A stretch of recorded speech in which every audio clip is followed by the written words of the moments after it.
Hey, what's going on, everybody? Manny here once again. Welcome to DFS Zone. I have a new video for you like always, but before I get started, I appreciate you guys drop a like. If you're new to the channel, it's your first time here, have not yet have seen any of my videos before, the only thing you need to do to be able to get the content, get the videos on a consistent basis is to become a subscriber to the channel. So if you haven't done so already, make sure you please do that down below before you go, and at the same time make sure you put on the post notifications on. This way you don't miss out on any of my new uploads. With that being said, today is Thursday. It is March the 14th, 2019, and we have a 6-game slate in the association. I've been loving all these smaller slates. Before we get started, I'm going to discuss injury news. As far as results for me last night, I will post those up later on. I did cash a little bit on some of my GPPs. As you guys know, I'm a GPP player, so I did cash on a few. Not a ton of money, but made money last night. Didn't win the big ones. Let's put it that way. I won the big one, I would have told you right away. I won the real big ones last night. But let's get into the injury news for today's 6-gamer. We have point guard right now, game time decision with the ankle, Kyle Lowry. Kyle Lowry's out. Obviously, there's a bump on Jeremy Lin. Will probably get some time on the floor, maybe even possibly start. Patrick McCaw will probably get some extra minutes as well. And, of course, there will be a bump for sure, and a little bit more ownership also on Kawhi Leonard. So keep that, so stay on top of the news. After that, Jeff Teague, also game time decision, and as well as Derrick Rose. If none of those two guys go, then it's going to be a really rough night for Minnesota. But the bumps there will be obviously a big play, and probably be highly owned will be Tyus Jones. And then, of course, you're going to have to consider some of the other guys surrounding him. If Wiggins is playing, he's going to get a bump. If Cat is going to play, he's going to get a bump. So those are the guys who will get the increased minutes and shots there. But then again, Karl Anthony Towns is also a game-time decision, so as Andrew Wiggins. Dellavedova with the concussion, still game-time decision. Obviously, since he's been out, the one who's been benefiting the most and probably going to continue to benefit is Brandon Knight. So keep Knight in your radar as well. Shooting guard Doncic, a game-time decision with his knee. If he is out, then obviously Brunson has been really playing really well for Dallas as of late. I can see where they could really shut down a little bit Doncic at this point. Dallas has nothing to play for. If the kid has a bum knee, let the guy rest. There'll be more run, obviously, for Devin Harris as well, and, of course, more shot opportunities for guys like Tim Hardaway Jr. Andrew Wiggins, game time decision for Minnesota. If he is out with the thigh, Okogie will probably get more time on the floor. He's also a drop spot player at 3,600. C.J. Williams is another guy that's gotten a few minutes also. He's at 3,700, so he's a good drop spot pump play for you guys as well if Wiggins is out. Definitely will be an ugly game for Minnesota if they're out, so you probably won't want to target any Denver players at that point if they got all those guys out. Marcus Smart, illness. If he is out, obviously Jaylen Brown gets a big bump. He'll get some playing time. And, of course, Terry Rozier has been spelling relief there as well, so he'll get a little bit more minutes as well. At power forward, Jayson Tatum for the same Celtics, also game time decision with the shoulder. If he happens to be out, then you got to consider Marcus Morris, Daniel Theis will be in play. I think he's also a game time decision as well. So, some minutes are going to be up for grabs. Obviously, there's going to be a bump there for some of the other surrounding guys like Brown, like Kyrie, of course, to take more shots if Tatum is out. So those are the guys that are going to get the increased usage. Larry Nance Jr., game time decision with the ribs. If he is out, obviously the bump will be on Kevin Love. Some more playing time for Chris as well. And at center, Karl Anthony Towns. If he's a game time decision with his knee, if he happens to be out, then you're looking at Dang, you're looking at Gibson, maybe Saric. All those guys will get a bump, of course, if he is out. Obviously, if any of the other guys are available, like Wiggins, like a Teague or Rose, those guys are going to get a big, huge usage bump because they're going to need to get some offense out of those guys. But Minnesota could be in dire straits today if all those guys are out. All right, let's get to it, man. Like I said, as of yesterday, slowly but surely, we're going to start narrowing down these videos a little bit shorter for NBA as we're getting myself ready to go and start doing MLB for you guys as well. So we will start shortening up the videos. We're at point guard here. As you know, man, my research weapon of choice right now has been Draft Dashboard. So, again, you're going to go over the defense, DVPs. You're going to have the players' price tags. You're going to have the fantasy points per game, the minutes, the usage, what they've done against their opponents over the last few games, as much as 3 games. And even if you hover over here, you get the top last 5 games against the opponent. You got the projected points, the D-value, at that price tag for today. And, of course, you have the ownership projections, which is fairly new, which is a great tool, as well as the points per minute, and the hit percentage is how often they hit this price tag during the course of the season. 57% right there, for instance, for Russell Westbrook. On top of that, you get all this information over here as well. Everything you see here on the screen, you basically get for 30 days for $1 by clicking on the link in the description down below. That's what I can give to you. At the same time, we'll also have access to my player pool. Now, granted, right now it says 11 players. Like I tell you, making the video shorter, I'm going to go over just a few plays. But you come back later on, you're going to see that this player pool is going to be up in the 20s, maybe even as high as 30. And then, of course, stay on top of it. If you're following along with me, by the end of the day, closer to lock, it will be down to the very best possible plays for the day. All right, so if you're following along there. So again, 30 days for $1, be able to get all this information. All right, let's go over to point guard. At point guard today at the top, man, there's two guys, and they're right here on the screen that I'm really targeting the most. I do love Kyrie Irving in this matchup here. Love his price tag on DK. I would say he's more of a DK play for me right now than on FanDuel, but I think that I will sprinkle him in my FanDuel plays. But I think he's just definitely got to have some exposure to him. This is a great game, paced up game, a game that he could easily adjust to. That's the beauty about Kyrie Irving. He could play fast. He could slow it down if he has to. But at 9,900 on FanDuel, I can go there just simply on the matchup. But this is definitely a game at 8,900. He's definitely someone you got to consider. 8,900 on DK, you only need 44 on FanDuel. He is 9,900. You need 49. As you can see, he's averaging 43. He did have a 57 spot 2 games ago. He has not played Sacramento this season as of yet. Not even a factor. I'm not even concerned. His usage is there. He's going to play over 25% usage easily in a game. And if there's no Jayson Tatum today or Marcus Smart, you could believe Kyrie Irving's usage is going to be even higher today. He's going to have to play more than 30 minutes today. He's been averaging 33 for the season, 33 and 34 over the last few games. And if we hover over here, he has a 36. He did have a 57 in his last game, did put 45 and 40, 3 and 4 games back. Again, this is a solid play. His hit value here 39% of the time, and he has hit value on DK with that 8,900 55% of the 55% of the time. So again, I love the DK price. I think he's definitely someone you got to consider in a paced-up game. This game, they have Boston favored by 8. But I expect out of all the games, because the games are kind of all lopsided by Vegas today, there ain't no really close games here today. Everybody has a pretty large spread here with Boston favored by 8. I do believe Sacramento is good enough, if they play well enough, can keep this game fairly close. And if Boston does have these injuries, if they don't have no Tatum, or they even just lose out on a Smart today, you're definitely losing out on some defense there, and that opens up the doors for Sacramento to play a much better game and opens up the doors for Kyrie Irving to have a bigger game. As you can see, Sacramento 27th in defending point guards, and they've been allowing 38.2 fantasy points per game to deal with 38 to Satoransky, 30 and 41 respectively in 2 games over the last 5 games to DSJ of the Knicks. Rozier put up 31 against them, and Bledsoe put up 59. If you're not on Kyrie, the next guy I do like, even though I have DJ Augustin here, I do like DJ Augustin. I'm not going to discuss DJ. I definitely like Darren Collison here. I like the pick on OKC simply because, man, they really do struggle against point guards because of that fast-paced team. This is a team that definitely slows the pace down. If you're going to favor anybody today, especially with OKC on the front end of a back-to-back, played a lot of minutes last night. Westbrook had a very big game. They played 35 minutes, traveling over to Indy. I love the whole idea of Collison going off here. He is $1,100 cheaper. I love his price on DK. He is $6,000 on DK. You only need 30. He's $7,100 on FanDuel. I can deal with the FanDuel. I think he could definitely still get you 35, 40 here in this matchup. So I won't mind playing him at all on FanDuel. I think he's just obviously a better play on DK for $6,000 at 30. He's averaging 27, and as you can see, he's been at 29 and 45 in 2 out of the last 3 games. You come over here, and he's put up 29, 33, and 39. So he's been pretty much 29 plus in 4 straight games, which means that he's basically been trending upward as far as fantasy point totals.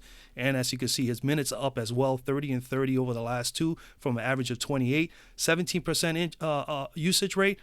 It's been up as well, 20 and 21% respectively over the last 2 games. And he has had a 24 spot and a 21 average against OKC. Again, at this price tag, doesn't look that appealing, but when you look at him at DK at $6,000, he has crushed that value of $6,000 on DK 50% of the time. Okay, so he's done a lot better on the DK price than he has done at the 29% 29% here at 7,100. But again, I think he's an excellent play. He is definitely in play for me. OKC 14th in defending point guards, and they've been giving up 45.4 fantasy points per game. We only need Darren to put up here about 35-40, and I'll be more than happy with the 35-40. So Collison is in a good spot. They gave up 52 to Mitchell, 76 to Lillard, and 44 to Teague. Obviously, those guys are a little bit, I think Teague more in the range of Collison, but Mitchell and Lillard are a little bit, better players than Darren Collison. I still think that Collison here is in a great spot to get 35-40. All right, and among other guys, if you follow along on Draft Dashboard, there is more players to this Watch Players list. What happened here? Let's do this again. Sorry about that. Good. Let's go to shooting guard. A shooting guard at the top, if we can get there. Okay, here we go. As shooting guard at the top, I do like Buddy Hield and I do like Monte Morris. I mean, hands down, those are the two I'm looking at the most right now. Buddy Hield at 6,800. Let's go with him because he's a high price player. Let's just sort this out the right way here real quickly. All right, there we go. Buddy Hield, 6,800. So Buddy Hield, 6,800 here. You need 34 to me value on DK. He is $500 cheaper. He's 6,300. Need about 32 to me value there, and he's been averaging pretty much 32. 21 and 29, a little bit under over the last couple of games, but he has 30, 35, 40-point upside. He can definitely get there. He's averaging more than enough minutes, 32 minutes per game during the course of the season. But as you can see, he is straight up been crushing the minutes as of late, 33 to as much as 38 minutes. Usage rate is up as well. He did put up 39 against Boston the last game out, averaging 35 against them. Again, if they have a couple injuries, no Marcus Smart. If Marcus Smart doesn't go, it definitely even helps even the situation even more so for Buddy Hield. Do like him a whole lot here at this price tag. I think he's in a very good crush position. 44% of the time he has met value at this $6,800 price tag. And of course his his percentage is slightly a little bit more higher at about 46-47% on DK. So I just love the matchup. Paced up game, the possibilities of maybe no Tatum, maybe no Marcus Smart. Keep an eye on this. Again, this is early on now. It's not for sure a lock. This is why you follow along. At the end of the day, you'll get some information from me here or on the comment section of the video or on Draft Dashboard or on Twitter. So definitely stay posted, all right? So Buddy Hield in play for me. I really do believe this is a good spot for him. He's going up against Boston. Boston is fourth defending shooting guards, and they've given up 31.8 fantasy points per game as of late. Two opposing point guards. Beverly put up 28. Buddy Hield himself just 2 or 3 games ago put up 39, and Harden put up 61. If you're not on Buddy Hield and paying that price, obviously you could come down. And the next guy I'm going to talk about is Monte Morris. We just recently had the coaches in Denver say that Monte Morris, Isaiah Thomas is not going to get any more run in the rotation. So Monte Morris has been playing really well for this team all year long. He's a spark plug, got a lot of energy, brings a lot of enthusiasm to the team when he's on the court. He's a good offensive-minded player, and he's very, very good all around, shooting, going to the basket, you name it. Monte Morris at 3,900 here is a great, great deal for the amount of minutes he plays and the potential of fantasy point totals he can get, 30 to 35, even as high as 40 any given night. You got to consider Morris here. 3,900 for Morris. You need pretty much 18, 19 to me value, and he's 3,500 on DK. I mean, he is just very cheap. 16, he's crushing that. He's actually priced below his average of 21.5, and as you can see, he put up 33 and 31. He's 31 plus in 2 out of his last 3 games. We hover over here. He's been his best the last 2 games because he's been getting the minutes again. So again, usage rate, okay. When he's on the floor for the amount of time he's in there, he makes very, very good use of that time. This has only an 18 in his last outing against Dallas. But again, this is a great matchup, and I also look at this one as that they're favored by 11.5. If Denver really starts pulling away a little bit more, it opens up the doors for Morris to play even more on the court. And even a guy like Beasley could be someone you can consider here. And he is in that drop spot price range of 3,900 with so much upside. So definitely Monte Morris is in play, and especially if the game gets out of hand. Like I said, I could see him playing some additional minutes and having guys like Will Barton and Gary Harris maybe not playing as many minutes. So Monte Morris in play. 58% of the time he smashes value here, and you can imagine that price tag, that percentage is definitely maybe at 60-61% on DK. So he is definitely hands down a fine play here. If you want to play him in a game here, they could possibly be a little lopsided. Dallas, 23rd in defending shooting guards, and they've been giving up What do we got here? They've been giving up 32.2 fantasy points per game to shooting guards. And, the beauty also of him, he's been shooting very, very well also on the floor. 49% field goal percentage this year throughout the entire season and 43% from three. That's another reasons why I have those check marks next to him. I think he's definitely a fine play. And among others here, there are a couple other plays here on shooting guard that I do like. Let's go to small forward. At small forward at the top, we got Kawhi Leonard. Out of the top dogs here, as you can see, we're going to get this. At the top, we have LeBron, we have George, and we have Kawhi. Kawhi under 10, definitely always got to consider him. And then on top of that, he is $1,000 cheaper on DK, $8,700. I mean, it's almost like a steal. You got to at least have some exposure to him. The only problem is that he's probably going to be very popular, and especially his ownership will go slightly more up if there is no Lowry. So that you got to keep in mind too. But I do think out of the studs here, I think he's in a good spot with his price tag, with his upside. Granted, his upside hasn't been great this year. He hasn't been putting up 55s and 60s, but he is capable here to get 50, and especially at 8,700, I think on DK, he is definitely someone, if you're going to pay up in that area, should be someone you can consider over Paul George or James. And if you're not going to go with Kawhi, then I will probably go with Paul George, because Paul George, I think he could play on back-to-backs and still put up huge numbers on any one of those nights. So he's the one that I would favor there. I'll probably have some exposure to Paul George in quarter GPPs, but I think Kawhi Leonard is definitely a good play here. 9,700 on FanDuel. If you play him there, he's 47 is what you need. I think he could definitely get you there. DK at 8,700, needing 42 to 43. I think that's definitely very much doable. He's averaging 45, so he's below his average as far as price is concerned on DK. And as you can see, he put up a 40 in his last game. Minutes are there, 34 on average. He's putting up 30 minutes a game over the last few games. His usage rate is at 30%. You can see it's still the same, 31 and 35 over the last two games he's played. He has not played against LA since 2016-2017 season. All right. But this is a guy getting 18, 19 shots a game, still taking 4 or 5 threes, get you rebounds, get you assists, and he definitely is a decent defender, can get you some steals. He has had 7 steals over the last 5 games. And as you can see, 49% of the time at 9,700. And that's a little bit a high number, really close to 10, but 49% of the time he's been able to meet value there. And at the $8,700 price tag, he meets he has met value 67% of the time. So 67%, he's definitely someone you got to consider on DraftKings. LA coming in here 20th in defending small forwards. They've been allowing 28.4 fantasy points per game, 31 to Porter, 37 to Willie Barton, 30 to Oubre, and 33 to Middleton over the course of the last 4 games. Kawhi Leonard in play for me. Next guy I like is Harrison Barnes at 5,600. 5,600, you need 27 on DK. On FanDuel, on DK, he's 5,500, $100 cheaper. He's a better play on FanDuel for the price, but I think he's someone you can consider if you're doing multiple lineups. On DK, you could squeeze him in at 5,500. You need 26 to 27, and he's pretty much averaging 26. He's put up a 26 in his last game. He's pretty consistent. His minutes are there. That's what you got to always love. He had a 40 spot against Boston the last time around, and if he doesn't have to deal with any Smart or any Tatum today, he's a fairly good defender. I mean, as well as Tatum is as well. If there's no Tatum, it definitely opens up the doors for Barnes to do even better. 43% of the time, he has met value at this price tag, and it's pretty much the same on DK.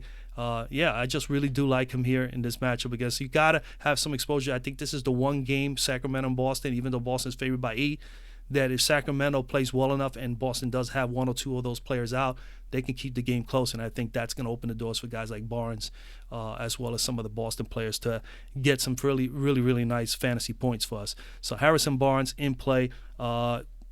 We have here Boston 11th in defending small forwards, and they've been allowing 32.2 fantasy points per game. They gave up 22 to Shamet, 57 to James, 25 to Bogdanovich, and 43 to Eric Gordon. So imagine Barnes should be in good shape. Let's go to power forward.